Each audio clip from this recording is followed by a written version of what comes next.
بدترین ایمانی اور اخلاقی انحطاط کا شکار تھے۔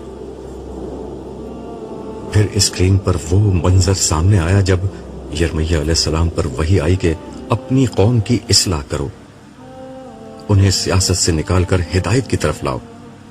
ایک دفعہ سچی خدا پرستی پیدا ہو گئی تو سیاست میں بھی تم ہی غالب ہوگے۔ انہیں حکم تھا کہ وہ شادی کر کے گھر بسانے کے بجائے قوم کو آنے والی تباہی سے خبردار کریں، مگر جب یرمیہ علیہ السلام یہ پیغام لے کر اٹھے تو ہر طرف سے ان کی مخالفت شروع ہو گئی۔ خدا کے اس نبی نے اپنے زمانے کے عوام و خاص اہل مذہب اور اہل سیاست سب کو پکارا، مگر گنتی کے چند لوگوں کے سوا کسی نے ان کی بات نہ سنی۔ ان کی دعوت بالکل سادہ تھی، وقت نظر سے ٹکرانے کے بجائے اپنے ایمان و اخلاق کی اصلاح کرو۔ اسکرین پر سب سے زیادہ ڈرامائی منظر وہ تھا جب یرمیہ نبی بادشاہ کے دربار میں لکڑی کا جوا، ہل کا وہ حصہ جو جانوروں کو جوتنے کے لیے ان کے گلے پر ڈالا جاتا ہے، پہن کر پہنچ گئے تھے۔ یہ ان لوگوں کو سمجھانے کی آخری کوشش تھی کہ اس وقت تم پر لکڑی کا جوا ڈلا ہوا ہے، اسے توڑنے کی کوشش کرو گے تو لوہے کے جوے میں جکڑ دیے جاؤ گے۔ مگر درباریوں اور اہل علم نے ان کو وقت نظر کا ایجنٹ قرار دے دیا۔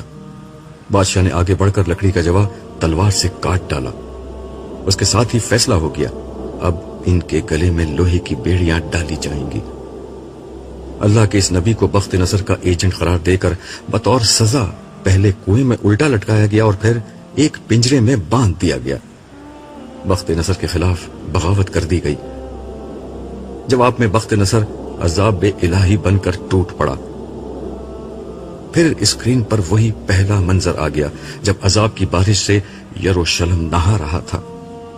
یرمیہ علیہ السلام نے آنکھیں کھول کر ارد گرد پڑی بے گور و کفن لاشوں اور چاروں طرف رقصہ تباہی کے منظر پر ایک نظر ڈالی اور بلند آواز سے کہا، میں نے تم لوگوں کو کتنا سمجھایا، مگر تم نے سیاسی شعبدہ بازوں اور متعصب جاہل مذہبی لیڈروں کی پیروی کو پسند کیا۔ تم حق و باطل کے معاملے میں غیر جانبدار رہے، تم معاشرے کی خیر و شر اور خدائی احکام سے بے نیاز ہو کر زندگی گزارتے رہے۔ آخرکار اس کی سزا سامنے آ گئی۔